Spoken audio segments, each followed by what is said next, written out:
Hello, good morning to everyone. दोस्तों, कैसे आप लोग? स्वागत करता हूं मैं आपका आपके अपने प्लेटफॉर्म A1IS पे, है ना। आज हम लोग कुछ इंपॉर्टेंट टॉपिक्स पे डिस्कशन करेंगे। 14 फरवरी से रिलेटेड कुछ इंपॉर्टेंट करंट अफेयर्स को आज हम लोग देखने वाले हैं, ठीक है। बट उससे पहले 13 फरवरी के कुछ इंपॉर्टेंट क्वेश्चंस मैंने आपको दिए हुए थे आपके टेलीग्राम चैनल पे, उसे आपको सॉल्व करने के लिए दिया हुआ था। एक बार उसको देखते हुए 13 फैब को रिवाइज करते हुए आगे बढ़ेंगे, ठीक है। तो क्वेश्चन फर्स्ट, 13 फैब से क्या निकलता है। इससे पहले मैं आपको बता दूं, स्टार्ट करने से पहले जो भी बीपीएससी वाले स्टूडेंट हैं वो इसको ज्वाइन कर लेंगे क्लासेस को, है ना। रेगुलर हमारी करंट अफेयर क्लासेस चल रही हैं और फिर हम लोग उसको एक तरीके से 71st बीपीएससी 72nd बीपीएससी को टारगेट करने की कोशिश करेंगे, ठीक है। पहला क्वेश्चन देखिए, पहला क्या है, what is the main objective of cyclone 2025 military exercise, ठीक है। तो इसका मेन ऑब्जेक्टिव पूछा है आपसे। तो मैंने आपको क्या बताया था कि साइक्लोन 2025 जो कि इसका थर्ड एडिशन है, ये किसके बीच में हो रहा है। ये एक मिलिट्री एक्सरसाइज है जो कि किसके बीच में हो रहा है, इंडिया एंड इजिप्ट के बीच में हो रहा है। ये चीज मैंने आपको कल बता दी थी, ठीक है। इजिप्ट के बीच में हो रहा है। इजिप्ट एक हमारा इंपॉर्टेंट पार्टनर है और हम लोग अब उससे डिफेंस एक्सपोर्ट करने की भी बात करते हैं, ये आपको ध्यान रखना है, ठीक है। इजिप्ट के जो प्रेसिडेंट हैं वो है कौन, अब्दुल फतेह अल सीसी। इनके बारे में बताया था, जो कि अभी तीसरी बार प्रेसिडेंट वहां पे बन चुके हैं, ठीक है। ये सारी चीजें आपको ध्यान रखनी है इजिप्ट के बारे में। लोकेशन आपको पता ही है, रफा बॉर्डर से बॉर्डर शेयर करता है, इसके बारे में बता चुका हूँ। साइक्लोन 2025 इस बार थर्ड एडिशन हो रहा है। इससे पहले जो हुआ था वो इंडिया में हुआ था, सॉरी इजिप्ट में हुआ था। और अभी जो हो रहा है ये कहाँ पे हो रहा है, ये हो रहा है राजस्थान में। ये आपने ध्यान रखना है। राजस्थान में भी कहाँ पे, राजस्थान में हो रहा है महाजन महाजन महाजन फील्ड फायरिंग रेंज में। ये चीज आपको ध्यान रखना है, ठीक है। महाजन फील्ड फायरिंग रेंज में ये चीज आपको ध्यान रखना है, जो कि बीकानेर डिस्ट्रिक्ट में है। ये सारी चीज आप ध्यान रखेंगे, ठीक है। तो कोई भी जो इंपॉर्टेंट फैक्ट्स हैं उनको आपको छोड़ना नहीं है, चीजों को समझना है कॉन्सेप्चुअली, और फिर जो भी फैक्ट्स हैं आपको थोड़ा सा दिमाग में रखते हुए चलना है, क्योंकि आपके पीसीएस एग्जामिनेशंस में ये आने के चांसेस बहुत ज्यादा रहते हैं, ठीक है। तो आपको ध्यान रखना है, राजस्थान में है, राजस्थान में कहाँ पे, बीकानेर में, और बीकानेर में कहाँ पे, महाजन फील्ड फायरिंग रेंज में। ये चीज आपको ध्यान रखना है, ठीक है। तो साइक्लोन एक्सरसाइज के बारे में पूछा जाएगा तो आप आई थिंक सारी चीजें बता देंगे, ठीक है। कुछ दिन पहले मैंने आपसे एक क्वेश्चन पूछा था पोखरान के बारे में, है ना, कि पोखरान हम लोगों ने यहाँ पे अपनी न्यूक्लियर टेक्नोलॉजी को एक तरीके से टेस्ट किया था। तो ये कौन से डिस्ट्रिक्ट में होता है, राजस्थान के कौन से डिस्ट्रिक्ट में है राजस्थान के। तो इसका करेक्ट आंसर था जैसलमेर, है ना। तो सारी चीजें समझते हुए चलना है। क्वेश्चन नंबर सेकंड पे चलेंगे। क्वेश्चन नंबर सेकंड देखिए, what is the theme of arrow India 2025 held in Bangalore, ठीक है। तो मैंने आपको क्या बता रखा था कि एरो इंडिया 2025 कहां पे हो रहा है, बैंगलोर में हो रहा है, कर्नाटका में हो रहा है ना। किस लिए हो रहा है, इसकी सिग्निफिकेंस क्या है, सारी चीजें क्लियर है, ठीक है। अब इसका थीम आपसे पूछ लिया है, तो इसका थीम क्या है, इसका थीम है the runway to a billion opportunities. ये चीज आपको ध्यान रखना है। ये चीज ऑलरेडी मैं कल के करंट अफेयर्स में बता चुका हूं। ज्यादा डिटेल चाहिए तो कल का करंट अफेयर देखिए, सारी चीजें क्लियर हो जाएगी। यहीं से क्वेश्चन निकल के आएंगे आपके, ठीक है। क्वेश्चन नंबर थर्ड देखिए, parliament has recently extended translation services, इसके बारे में बताया था, टू विच लैंग्वेजेस, ठीक है। कौन कौन से लैंग्वेज में, सॉरी कौन से लैंग्वेज में इन चारों में से ट्रांसलेशन सर्विस को अभी रिसेंटली एक्सटेंड कर दिया गया है। रिसेंटली किसको एक्सटेंड किया गया है, तो इसका करेक्ट आंसर क्या है, इसका करेक्ट आंसर है मैथिली। ये चीज आपको ध्यान रखना है, ठीक है। मैंने आपको क्या बता रखा था कि ऑलरेडी ट्रांसलेशन सर्विस जो है पार्लियामेंट में वो 10 लैंग्वेजेस तक थी, है ना, 10 लैंग्वेजेस तक थी। और ये जो 3 लैंग्वेज है ये तीनों इन 10 में शामिल थे, मतलब इन तीनों में तो ऑलरेडी ट्रांसलेशन सर्विस अवेलेबल थी पार्लियामेंट में, है ना। बट अब मैथिली में भी होगी। मैथिली को मिला के टोटल 6 लैंग्वेजेस तक अभी एक्सटेंड कर दिया गया है इस बार। वो 6 लैंग्वेजेस कौन कौन सी थी, ये चीज मैंने आपको कल याद कराया था, ध्यान रख लो, यहां से क्वेश्चन निकल के आने वाला है। कौन कौन सी लैंग्वेज है, मैथिली है। मैथिली कहाँ बोली जाती है आपको पता ही है, उत्तर बिहार और east, north Bihar and east Bihar में आपको देखने को मिल सकता है, नॉर्थ ईस्ट साइड, ठीक है। तो मैथिली हो गया, बोडो और डोगरी, ये सारी चीज बता चुका हूं। संस्कृत को भी किया गया है और उर्दू को भी किया गया है और मणिपुरी को भी। तो ये 6 लैंग्वेजेस को ऐड किया गया है इस बार, ये चीज आपको ध्यान रखना है। तो क्वेश्चन आ सकता है कि अभी रिसेंटली ट्रांसलेशन सर्विस कौन सी लैंग्वेज तक एक्सटेंड किया गया है, कौन कौन सी लैंग्वेज को एक्सटेंड किया गया है। तो ये 6 लैंग्वेज आप ध्यान रखेंगे, ठीक है। यहाँ से क्वेश्चन निकलने के चांसेस बहुत ज्यादा है, बिहार से भी कनेक्टेड है कहीं ना कहीं से, तो बीपीएससी में आने के चांसेस भी काफी ज्यादा रहते हैं, ठीक है। तो समझ में आया कि नहीं आया। ट्रांसलेशन सर्विस बता दिया था, अभी टोटल मिलाकर कितने लैंग्वेज हो गए, 18 लैंग्वेज तक अब हमारे पास ट्रांसलेशन सर्विस है पार्लियामेंट के अंदर। ट्रांसलेशन सर्विस क्या होती है बता चुका हूं। अब ये 18 से हम लोग को 22 ऑफिशियल लैंग्वेज तक पूरा करना है, ये आपको ध्यान रखना है, ठीक है। अब ये 18 लैंग्वेज है, इसको हम लोग को 22 तक लेकर जाना है, ये चीज आप ध्यान रखेंगे। चीजें आई थिंक क्लियर हो रही होगी। क्वेश्चन नंबर 4 पे चलते हैं, which country is being considered to join AUKUS under pillar 2 of AUKUS, ठीक है। पिलर 2 के बारे में बताया था कि ऑकस के 2 पिलर्स हैं जो कि ज्यादातर बच्चों को नहीं पता रहता है, ठीक है। बस वो ये जानते हैं कि न्यूक्लियर पावर सबमरीन प्रोवाइड करनी है किसको, ऑस्ट्रेलिया को, इसलिए ये ग्रुप बनाया गया था। बट इसका एक पिलर 2 भी है, ये आपको ध्यान रखना है, ठीक है। पिलर 1 तो है किस चीज के लिए, न्यूक्लियर सबमरीन के लिए, और पिलर 2 क्या है, पिलर 2 में अलग अलग टेक्नोलॉजी से सब आ जाती है, एआई, ये सब सारी चीजें आ जाती है, ठीक है। तो उसमें जोड़ने की बात किस कंट्री को करी जा रही है, तो यहाँ पे हो सकता है आपके दिमाग में आए इंडिया, पर आपको ध्यान रखना है अभी ज्यादातर बात जो चल रही है वो जापान से रिलेटेड चल रही है, ये आपको ध्यान रखना है, ठीक है। हालांकि यूएसए के एक लॉ मेकर ने बोला है कि ऑकस को एक्सटेंड किया जाए और एक्सटेंड करके उसको उसमें इंडिया को भी जोड़ा जाए, ये बात कही गई है यूएसए के एक लॉ मेकर की तरफ से, ये बात मैंने बताई थी, ठीक है। नेक्स्ट देखिए, what is the primary aim of सेवा भोज योजना, गवर्नमेंट का सेवा भोज योजना का प्राइमरी रोल क्या है, करेक्ट आंसर देखिए, to provide subsidised meals to low income families, नहीं, यहां इसको लगा के हो सकता है आप सही करके आ जाएंगे, आप इसको देख लेना, इसका करेक्ट आंसर है to support religious institutions offering free food, जो ऑलरेडी रिलीजियस इंस्टीट्यूशन है जो कि फ्री फूड ऑफर कर रहे हैं उनको सपोर्ट प्रोवाइड करना, कैसे सपोर्ट, उनके टैक्स का रीइंबर्समेंट करके, ये आपको ध्यान रखना है, ठीक है, उनके जीएसटी का रीइंबर्समेंट करके क्या होगा, एक तरीके से सपोर्ट प्रोवाइड करना जो ऑलरेडी रिलीजियस इंस्टीट्यूशन है जो कि क्या बोलते हैं फ्री फूड प्रोवाइड कर रहे हैं, ठीक है। इससे ऑब्वियसली फायदा ही होगा, फायदा होगा कैसे कि उनके पैसे बच जाएंगे रिलीजियस इंस्टीट्यूशन के, वो और ज्यादा डोनेट कर पाएंगे और ज्यादा लोगों को खाना खिला पाएंगे, है ना।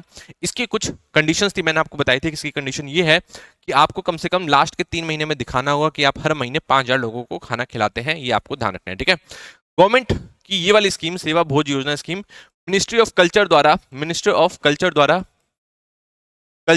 द्वारा लॉन्च करी गई थी, आपको ध्यान रखना है, और ये एक सेंट्रल सेक्टर स्कीम है, ये आप ध्यान रखेंगे, ठीक है, सेंट्रल सेक्टर स्कीम है, ये आप ध्यान रखेंगे, ठीक है। तो इस तरीके से चीजों को समझते हुए चलना होगा। क्वेश्चन 5 भी आपका क्लियर हो गया। अब हम लोग आज के 14 फरवरी के कुछ इंपॉर्टेंट करंट अफेयर्स को देखेंगे, ठीक है। इसी दिन हमारा एक बहुत बड़ी घटना हो गई थी पुलवामा की, आपको पता ही है, ठीक है। तो उसके लिए एवनआई शोक जाहिर करता है और हम लोग अपने जवानों के साथ खड़े हैं, ठीक है। अब आज के करंट अफेयर्स को देखते हैं। Maldives to reach FTA with India soon says minister, ठीक है।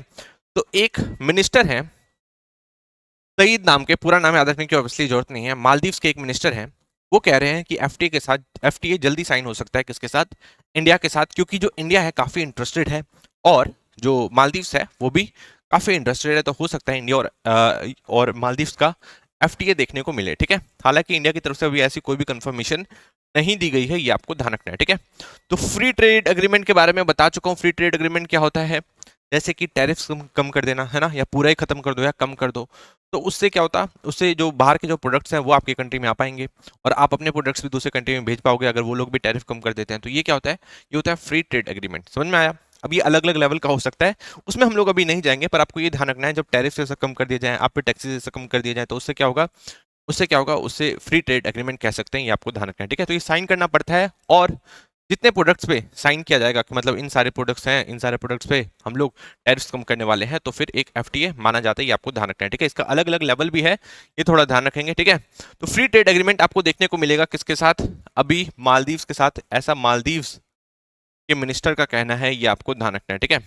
इंडिया की तरफ से कोई भी कंफर्मेशन नहीं आई है। इंडिया ऑलरेडी 50 से ज्यादा कंट्रीज और ग्रुप्स के साथ क्या बोलते हैं एफटीए को एंजॉय करता है, ये आपको ध्यान रखना है, ठीक है।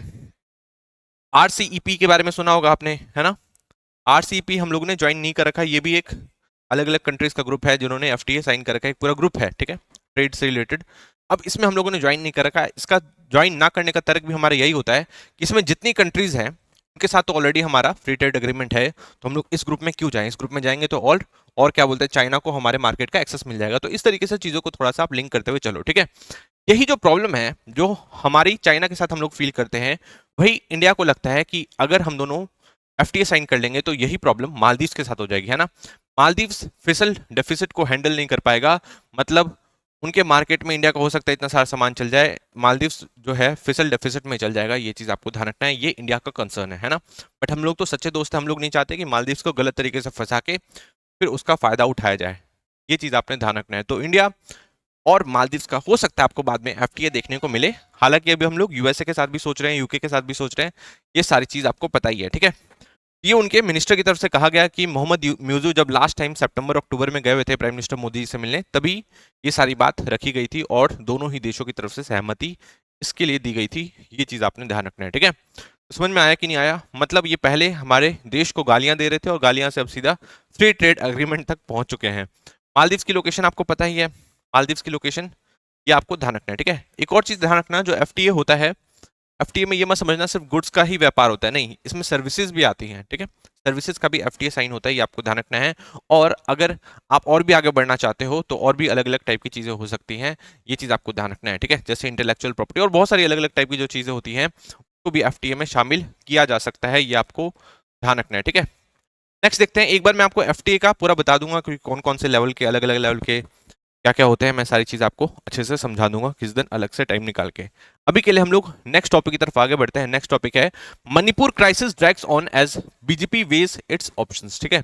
आपको पता है कि मणिपुर के सीएम बीरेन सिंह, कई बार मैंने आपको बताया कि बीरेन सिंह कौन है, वहां के चीफ मिनिस्टर है, उन्होंने इस्तीफा दे दिया, ये आपको ध्यान रखना है, ठीक है।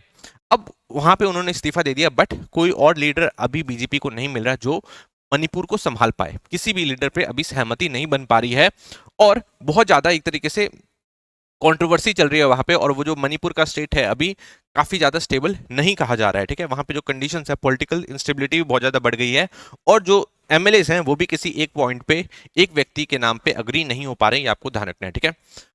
और वहां पे क्या देखा गया, और आप जानते होंगे कि मणिपुर में अभी क्या बोलते हैं, असेंबली को भी बुलाना जाना था पर उनको नहीं बुलाया गया है ना। और आपको पता है कि हमारे कॉन्स्टिट्यूशन ऑफ इंडिया में ये बात कही गई है कि किसी भी दो सेशन के बीच में 6 महीने से ज्यादा का गैप नहीं होना चाहिए, ठीक है। तो ये जो 6 महीने वाला जो गैप था इसको भी एक तरीके से तोड़ चुका है कौन, मणिपुर। अब मणिपुर में 6 महीने से ज्यादा हो गए और कोई भी असेंबली नहीं बुलाई गई, इससे जो हमारा कॉन्स्टिट्यूशन है, कॉन्स्टिट्यूशन में जो बात लिखी हुई है उसका एक तरीके से हम लोग अवहेलना करें, ये आपको ध्यान रखना है, ठीक है। ये किस में लिखी गई है, आर्टिकल 174 सब क्लॉज 1 बता रखा है। आर्टिकल 174 सब क्लॉज 1 में ये सारी चीजें आपको बता रखी है मैंने कि किसी भी दो सेशन के बीच में पार्लियामेंट के 6 महीने से ज्यादा का गैप नहीं होना चाहिए, पार्लियामेंट या स्टेट लेजिस्लेचर के पार्लियामेंट का गैप नहीं होना चाहिए, ये आपको ध्यान रखना है, ठीक है। तो इस तरीके से चीजों को समझते हुए चलेंगे। अभी मैंने आपको बताया था कि मणिपुर के जो गवर्नर है वो कौन है, वो है अजय भल्ला साहब, जो कि अजय भल्ला जिनको अभी अभी गवर्नर बनाया गया है। और ये पहले कौन थे, ये पहले होम सेक्रेटरी थे, ये आपको ध्यान रखना है, जो कि लॉन्गेस्ट सर्विंग होम सेक्रेटरी में से एक है, ठीक है। तो इनको गवर्नर ऑफ मणिपुर बनाया गया है और अब ये बात कही जा रही है कि हो सकता है प्रेसिडेंट रूल लगाया जाए कहां पे, मणिपुर के अंदर, ये आपको ध्यान रखना है क्योंकि कोई भी ऐसा लीडर नहीं है जो कि अभी कमान संभाल पाए किस चीज की, मणिपुर की। और वहां पे जो एथनिक वायलेंस चल रहा है उससे जो स्टेट है वो काफी ज्यादा डिस्टर्ब्ड है, ये आपको ध्यान रखना है, ठीक है। हालांकि अभी जो अजय भल्ला साहब है उन्होंने कोई भी डिसीजन नहीं लिया है, पर हो सकता है आपको अगले 6 7 8 दिन में 10 दिन में जैसे प्राइम मिनिस्टर मोदी जी आते हैं तो हो सकता है इनकी तरफ से रिकमेंड किया जाए प्रेसिडेंट को कि भाई आप यहाँ पे गवर्नर रूल लगा दो, प्रेसिडेंट रूल लगा दो, ठीक है। ये चीज आपने ध्यान रखना है। समझ में आया कि नहीं आया। अजय भल्ला साहब आईएएस ऑफिसर थे, 1984 बैच को बता रखा है। Home secretary, longest serving home secretary में से ये रहे हैं, ये आपको ध्यान रखना है, ठीक है। अब इनकी जगह जो कमान संभाली है, अब जो नए होम सेक्रेटरी है उनका नाम क्या है, उनका नाम है गोविंद मोहन, ये आप ध्यान रखेंगे, ठीक है। तो हर चीज को थोड़ा सा लिंक करके समझते हुए आपको बढ़ना होगा। टॉपिक 2 आपको समझ में आ गया कि मणिपुर के जो सीएम है उन्होंने अपना पद छोड़ दिया है, ठीक है। नेक्स्ट टॉपिक की तरफ हम लोग आगे बढ़ते हैं। नेक्स्ट देखते हैं क्या है, नेक्स्ट देखते हैं Modi Trump meet tariff and tough talks away, ठीक है। तो आपको पता है कि prime minister Modi ji AI summit को फ्रांस में को चेयर करने के बाद अब जा चुके हैं कहां पे, और अमेरिका में, ये चीज आपको ध्यान रखना है, ठीक है। और ये सबसे मोस्ट इंपॉर्टेंट मीटिंग होने वाली है प्राइम मिनिस्टर मोदी जी की अभी तक की उनके 3rd टर्म में, है ना। क्योंकि अब वो मिलेंगे किससे, डोनाल्ड ट्रंप से, जो कि अपना 2nd टर्म सर्व कर रहे हैं as 47th president of USA, है ना। और अगले 4 साल तक मोदी जी को ट्रंप को ही फेस करना है, ठीक है। तो एक अच्छी डील निकल के आए, ये बहुत ज्यादा इंपॉर्टेंट है। जो भी यहाँ से ऑफिशियली अनऑफिशियली निकल के आएगा, इन सारी चीजों के ऊपर हम लोग डिस्कशन करेंगे। जो भी फ्रांस में अभी एआई समिट हुआ इसके ऊपर डिस्कशन करेंगे और अमेरिका के ऊपर डिस्कशन करेंगे हम लोग संडे वाली क्लास में। अभी के लिए ये जानिए कि गए हुए कौन, प्राइम मिनिस्टर मोदी जी और डोनाल्ड ट्रंप से अभी मिलेंगे। तो बहुत सारे टॉपिक्स पे चर्चा हो सकती है। अभी हम लोग को ये देखना पड़ेगा कि अभी कौन कौन से इश्यूज निकल के आ रहे हैं किसके बीच में, इंडिया और यूएसए के बीच में। फॉर एग्जांपल अभी आपको देखने को मिला था डिपोर्टेशन ऑफ इंडियन माइग्रेंट्स, है ना। जब अमृतसर के एयरपोर्ट पे उतार दिया गया था इंडियन माइग्रेंट्स को, वो भी यूनाइटेड स्टेट के मिलिट्री एयरक्राफ्ट से उनको लाया गया था, ठीक है। उनको बेड़ियों में बांध कर लाया गया था, हाथों में पैरों में उनके बेड़ियां बंधी हुई थी, उससे एक तरीके से उनके डिग्निटी पे भी काफी ज्यादा असर पड़ा है ना। हम लोग क्या कह रहे थे, हम लोग कह रहे थे कि इन्हें थोड़ा और डिग्निफाइड वे में लाया जा सकता था। अगर आपको लाना ही था तो आप सिविलियन एयरक्राफ्ट से भेज सकते थे, है ना। और आपको इन्हें हथकड़ियां इस टाइप से पहनाने की जरूरत नहीं थी। ये रिस्पॉन्स दिया गया था किसकी तरफ से, हमारे फॉरेन मिनिस्टर की तरफ से, ये चीज आप ध्यान रखेंगे, ठीक है। हालांकि उन्होंने तो डिपोर्ट किया, 104 लोगों को डिपोर्ट किया, ये चीज आपको देखने को मिला, है ना। सेकंड इशू हो सकता है ट्रेड एंड टैरिफ से रिलेटेड। आपको पता है कि अभी जो यूएसए है काफी ज्यादा एग्रेसिव हो गया अंडर डोनाल्ड ट्रम्प, और वो लगातार बहुत सारे अलग अलग कंट्रीज पे टैरिफ्स लगाए जा रहा है ना। हालांकि कनाडा और मेक्सिको के जो टैरिफ उसने लगाने की बात करी थी उस पे तो अभी वो फिलहाल के लिए तो बैक ऑफ कर गए हैं, बट चाइना पे उन्होंने लगा दिया है, ये आपको ध्यान रखना है, ठीक है। इससे पहले जो हमारे डोनाल्ड ट्रम्प साहब हैं वो ऑलरेडी इंडिया को एक टैरिफ किंग कह चुके हैं, ठीक है। कि ये तो टैरिफ किंग है, ये हर उस पे हमारे टैरिफ लगाता है और हम लोगों से इनको बहुत फायदा होता है, ठीक है। और ये बात सच भी है कि यूएसए एक ऐसी कंट्री है जिसके साथ हमारा ट्रेड सरप्लस है, नहीं तो ज्यादातर कंट्री से हम लोग क्या करते हैं, खरीदते हैं और उन्हें कम बेचते हैं, बट यूएसए को हम लोग ज्यादा बेचते हैं और कम खरीदते हैं, मतलब हमें ज्यादा फायदा होता है यूएसए के साथ ट्रेड करने पे, ये आपको ध्यान रखना है, ठीक है। और जो डोनाल्ड ट्रंप है ये ऑलरेडी इनको टैरिफ किंग कहते हैं, तो इसकी वजह से काफी इश्यूज आपको देखने को मिल सकते हैं अगर इंडिया टैरिफ कम नहीं करता। बट इंडिया ने एक अच्छा साइन दिखाया, कैसे, जब मोटरसाइकिल से रिलेटेड जो चीजें हैं उन पे इंपोर्ट ड्यूटीज को कम कर दिया, ये आपको ध्यान रखना है, ठीक है। आपको हो सकता है आगे इलेक्ट्रिक व्हीकल से रिलेटेड टेस्ला की कार से सब इंडिया में देखने को मिले, क्योंकि वहां पे भी टैरिफ का इशू था। डोनाल्ड ट्रंप को टैरिफ पसंद नहीं था और उनको इंडिया का मार्केट का एक्सेस भी चाहिए था, बट हमें चाहिए कि नहीं भाई, आप कम टैरिफ में तो एंटर नहीं करोगे, ये चीज हमने क्लियर कर दी थी उनको। बट अब इंडिया की तरफ से ये आपको थोड़ा सा बैक होते हुए देखने को मिलेगा कि हो सकता है इंडिया थोड़ा सा पीछे जाए और बोले कि ठीक है हम लोग टैरिफ कम करें, क्योंकि डोनाल्ड ट्रंप का काफी ज्यादा प्रेशर देखने को मिलेगा, ठीक है। नेक्स्ट है चाबहार पोर्ट इशू, यहाँ पे भी इशू आ सकता है, क्योंकि आपको पता है कि हम लोग अगले 10 साल के लिए चाबहार पोर्ट के टर्मिनल्स को मैनेज करने वाले हैं, ये चीज आपको मैंने ऑलरेडी बता दी थी। कौन सी कंपनी थी, कंपनी है इंडिया पोर्ट ग्लोबल लिमिटेड, ये आपको ध्यान रखना है, इंडिया पोर्ट ग्लोबल लिमिटेड, जो कि मिनिस्ट्री ऑफ पोर्ट्स की ही एक कंपनी है, गवर्नमेंट ओन्ड कंपनी है, और ये सारा जो टर्मिनल्स है वहां के मैनेज करिए, किसका, कहाँ का, चाबहार का पोर्ट का, ये चीज आपको ध्यान रखना है, ठीक है। चाबहार पोर्ट कहाँ पे, ईरान में, ये चीज आपको पता है। यही कंपनी जो है टर्मिनल्स मैनेज कर रही है ईरान के चाबहार पोर्ट की भी और सितवे पोर्ट की भी, ये चीज आपको ध्यान रखना है। सितवे पोर्ट के बारे में मैंने ऑलरेडी आपको बता दिया कि कहाँ पे है, कालादान रिवर पे ऑलरेडी बता रखा हूं, कहाँ पे, रखाइन स्टेट ऑफ म्यांमार। तो सारी चीजों को थोड़ा सा आपको कनेक्ट करके चलना होगा। तो चाबहार पोर्ट से रिलेटेड भी इशू आ सकता है, क्योंकि यूएस जो है डोनाल्ड ट्रंप के अंडर में ईरान पे मैक्सिमम प्रेशर पॉलिसी को फॉलो करता है, ये चीज मैंने आपको बता रखा था, ठीक है, कि हम लोग मैक्सिमम प्रेशर डालेंगे ईरान पे, और इसकी वजह से ईरान के जो रिश्ते हैं इधर आसपास वाली कंट्री से, उसको भी पूरी तरीके से तोड़वाने की कोशिश करेंगे और मैक्सिमम प्रेशर डालेंगे किसके ऊपर, ईरान के ऊपर। ये तो ऑलरेडी हमने ट्रंप 1.0 एरा में भी देखा था, ठीक है।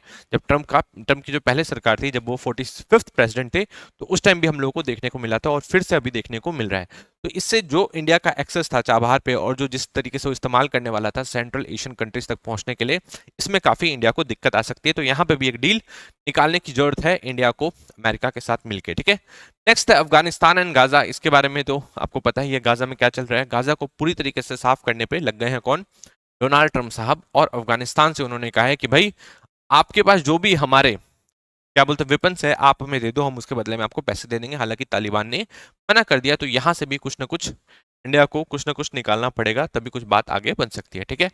नेक्स्ट है यूएसए लगातार ही विड्रॉल कर रहा है अपना इंटरनेशनल ऑर्गेनाइजेशन से। आपको देखने को मिला होगा कि यूएसए ने डब्ल्यूएचओ छोड़ने का फैसला ले लिया है, और इसको छोड़ने में तो ऐसे 1 साल लगेंगे, बट स्टिल डब्ल्यूएचओ को बहुत ज्यादा पैसा आता था, किसकी तरफ से, यूएसए की तरफ से। अराउंड 18% के आसपास जितना ही पैसा पहुंचता है उसका 18% अकेले यूएसए की तरफ से आता है, और अगर यूएसए छोड़ देगा तो काफी बड़ी दिक्कत हो जाएगी इंटरनेशनल ऑर्गेनाइजेशन को फाइनेंस से रिलेटेड, है ना।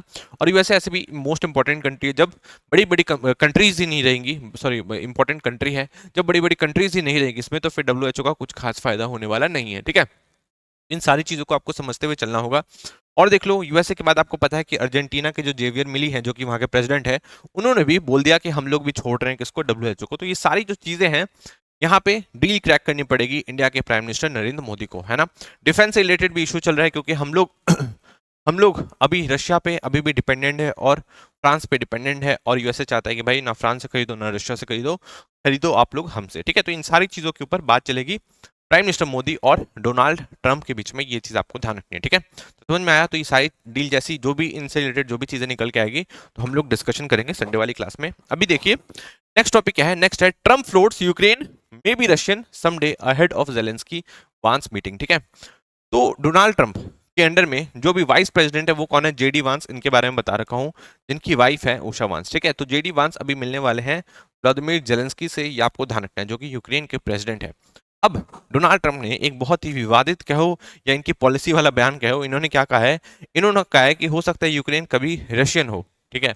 ऐसा भी हो सकता है। दैट मीन्स कि वो सीधा सीधा सपोर्ट करेंगे भाई अगर रशिया ने कब्जा भी लिया यूक्रेन को तो हम लोग ज़्यादा कुछ करने वाले नहीं हैं और यूरोप को अपनी सिक्योरिटी खुद ही देखनी पड़ेगी, हम लोग उसके फट्टे में नहीं पड़ेंगे, ठीक है।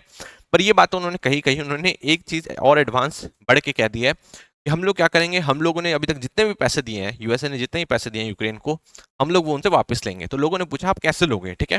तो इनका कहना है कि हम लोग यूक्रेन के जो नेचुरल रिसोर्सेज है अब उन पे कब्जा करके वहां से पैसे निकालने की कोशिश करेंगे, ठीक है। तो समझ रहे हो, मतलब डोनाल्ड ट्रंप अब अलग ही लेवल पे जा चुके हैं। अब वो क्या कह रहे हैं कि जो हम लोगों ने एड के रूप में दिए अब हम लोग आपसे वो भी लेंगे, ठीक है। तो ये बात कह दी गई है किसको, यूक्रेन को कह दी जाएगी।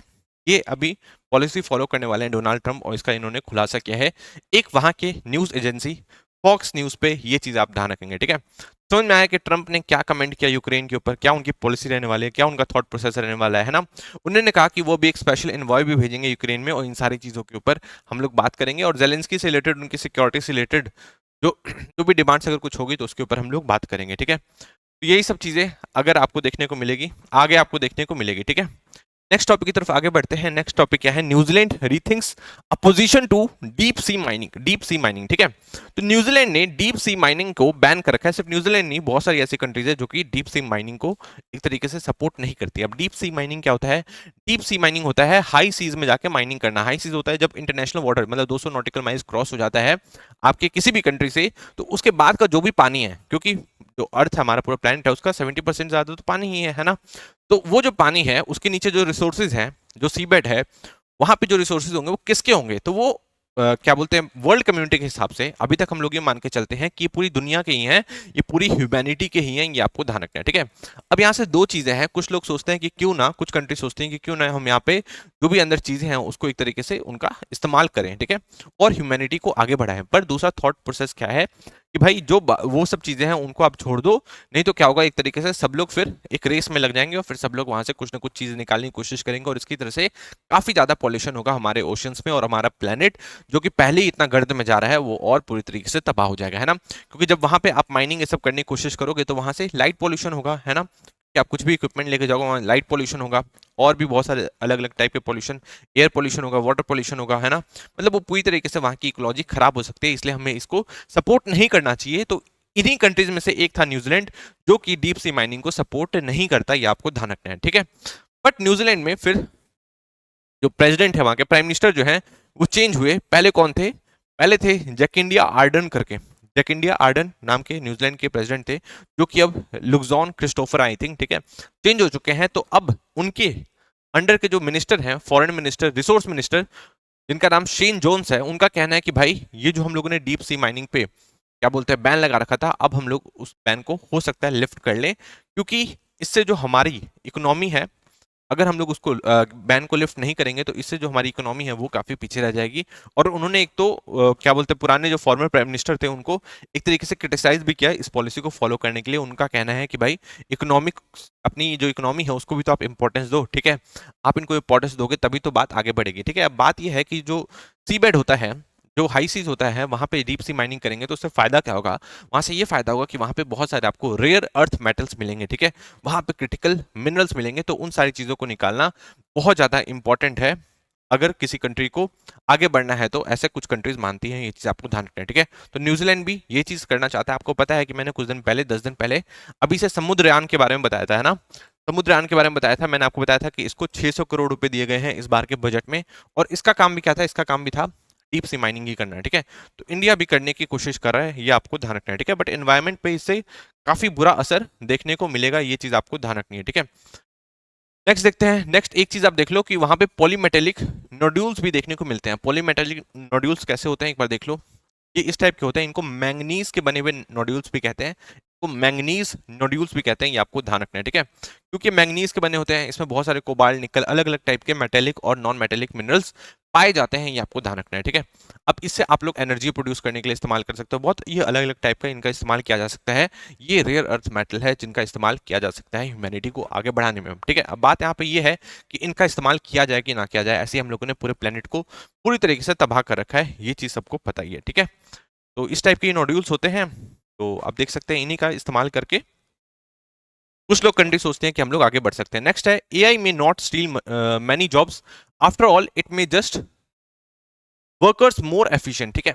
तो ये लाइन इसकी तरफ से कही गई है, ये कही गई है प्राइम मिनिस्टर मोदी जी की तरफ से, ठीक है। प्राइम मिनिस्टर मोदी जी ने कहा कि भाई एआई का आने से बहुत लोगों को डर लग रहा है, बट मेरा कहना क्या है, मेरा कहना यह है कि भाई एआई के आने से किसी को भी डरने की जरूरत नहीं है।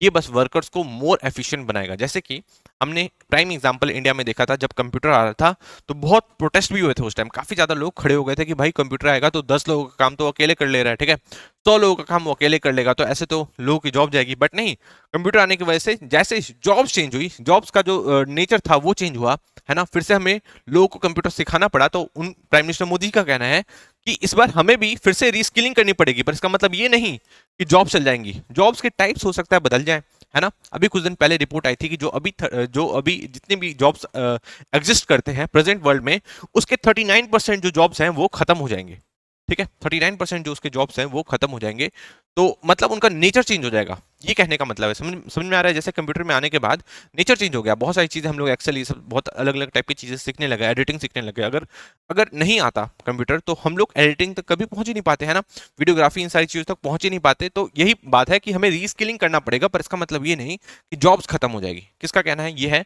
प्राइम मिनिस्टर मोदी जी का कहना है। ये चीजें आपने ध्यान रखना है, ठीक है। तो यही बात उन्होंने कही, कहाँ पे कही? ये जब हमारा एआई का समिट चल रहा था, जिसे कोर्स चेयर कर रहा था कौन?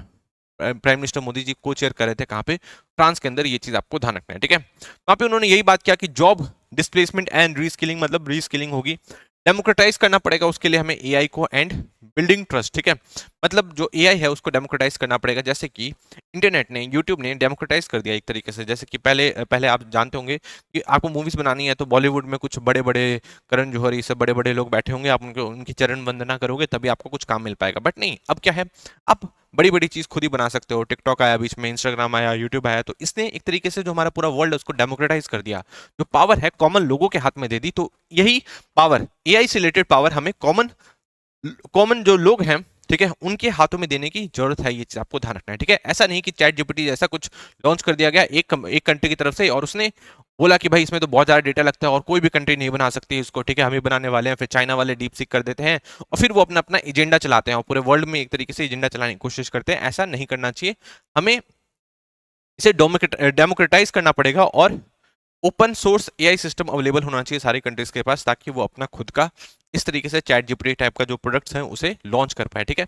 इससे क्या होगा, जो हमारे वर्कर्स होंगे वो और एफिशिएंट होंगे।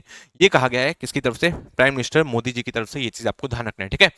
और उन्होंने बात कही कि एनर्जी इंटेंसिटी ऑफ एआई, है ना, एआई को इस्तेमाल करने में अभी हम लोग फिलहाल बहुत ज्यादा एनर्जी का इस्तेमाल कर रहे हैं। आपको पता है जब कहीं पे भी डेटा सेंटर भी लगाया जाता है तो बहुत ज्यादा एनर्जी का इस्तेमाल होता है ना अभी। तो इस वजह से एआई का इस्तेमाल करने की वजह से बहुत ज़्यादा एक तरीके से डेटा भी जनरेट होता है और बहुत सारी अलग अलग चीज़ों की वजह से काफ़ी ज़्यादा एनर्जी जनरेट होता है।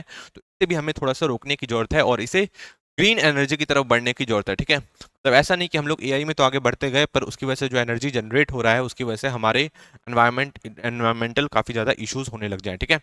नेक्स्ट इन्होंने बात की इंडिया लीडरशिप, क्या लीडरशिप हो सकती है एआई की। इससे पहले आपको पता है कि चैट जीपीटी के जो फाउंडर हैं उनकी सैम ऑल्टमैन, उन्होंने भी इंडिया को कहा कि इंडिया एक लीडर बन सकता है एआई का।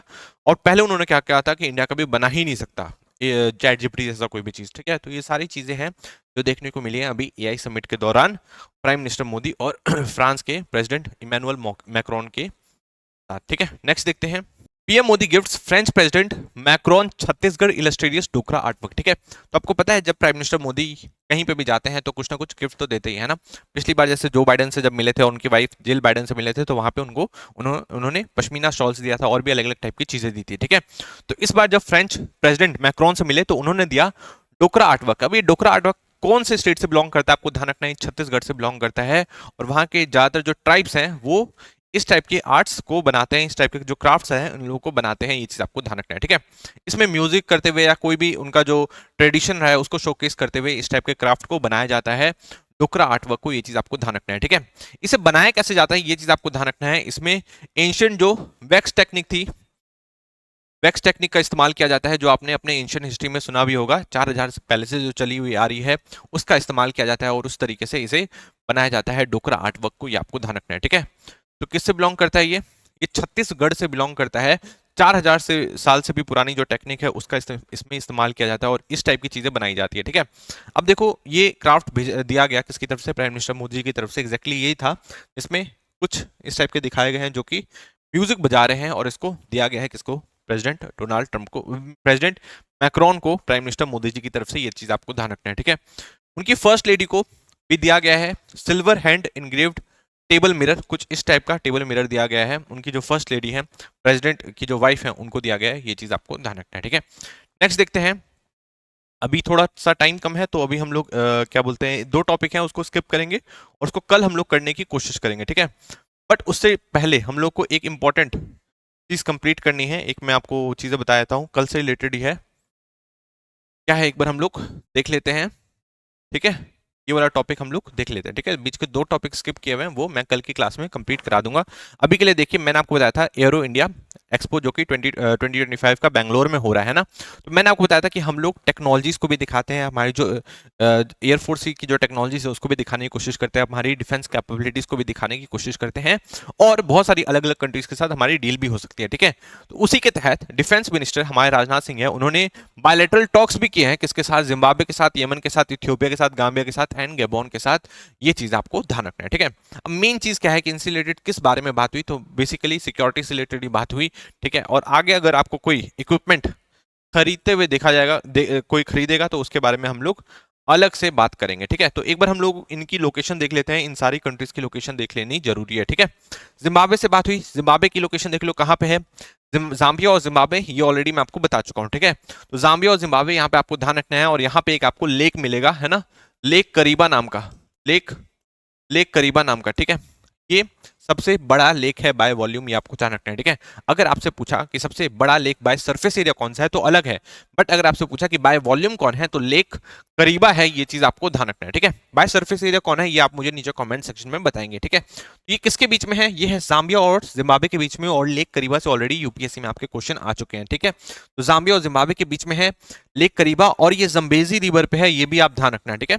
जम्बेजी रिवर पे है, ये चीज आपको ध्यान रखना है। यहाँ से क्या होता है, इलेक्ट्रिसिटी को प्रोड्यूस किया जाता है, और जिम्बाब्वे और जाम्बिया दोनों ही कंट्रीज यूज करती हैं, ये आपको ध्यान रखना है, ठीक है। तो समझ में आया जिम्बाब्वे के बारे में, इसकी लोकेशन समझ में आ गई, अफ्रीका में कहाँ पे है, ये चीज आई थिंक आपको समझ में आ चुका होगा, ठीक है। नेक्स्ट जो कंट्री है यमन के बारे में मैंने आपको क्या बताया, हुदैदा पोर्ट के बारे में बताया, इसके बारे में आपको ध्यान रखना है। हुदैदा पोर्ट किस चीज से रिलेटेड है, यह है यमन से रिलेटेड। इसके एडन पोर्ट के बारे में बता रखा हूँ, इसका सना कैपिटल है, और मैंने आपको बताया था सुहेल एजाज खान के बारे में, जो कि नए एम्बेसडर बनाए गए हैं यमन में, ये चीज आपको ध्यान रखना है, ठीक है। नाम क्या है, सुहेल एजाज खान, जो कि 10 साल बाद बनाए गए हैं यमन में एम्बेसडर, ये आपको ध्यान रखना है। और अभी ये एक तरीके से सऊदी अरेबिया के एम्बेसडर हैं, बट इन्हें एडिशनल चार्ज दिया गया है यमन का, ये चीज आपको ध्यान रखना है, ठीक है। तो 10 साल बाद हमारा कोई एम्बेसडर होने वाला है यमन में, ये चीज मैंने आपको बताई थी, ठीक है। नेक्स्ट है इथियोपिया के साथ भी हम लोगों ने क्या किया, हम लोगों ने वार्ता की थी।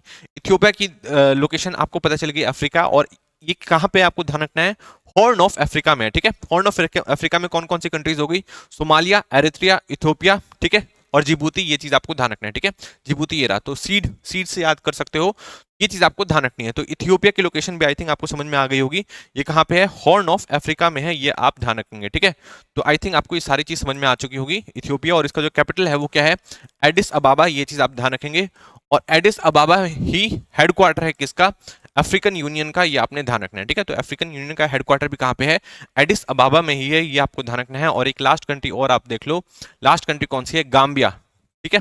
गाम्बिया की लोकेशन आपको पता चल गई होगी अफ्रीका के वेस्ट में। और एक और कंट्री आपको देख लेना है, एक और कंट्री आई थिंक मैंने लगा नहीं रखा है, एक और कंट्री गैबोन था जो आपको अफ्रीका में ही मिलेगा, ये चीज आप ध्यान रखेंगे, ठीक है। तो इस तरीके से सारी चीजों को आपको समझते हुए चलना है। आज की क्लास को हम लोग यहीं पे एंड करते हैं, उसके बाद कल आज कुछ और क्वेश्चंस मैं आपको दूंगा टेलीग्राम चैनल पे, आपको उसे सॉल्व करना है, और फिर हम लोग कल फिर मिलेंगे, कुछ क्वेश्चन सॉल्व करेंगे, और फिर आगे 15 फैब के करंट अफेयर्स को कंटिन्यू करेंगे। Thank you so much.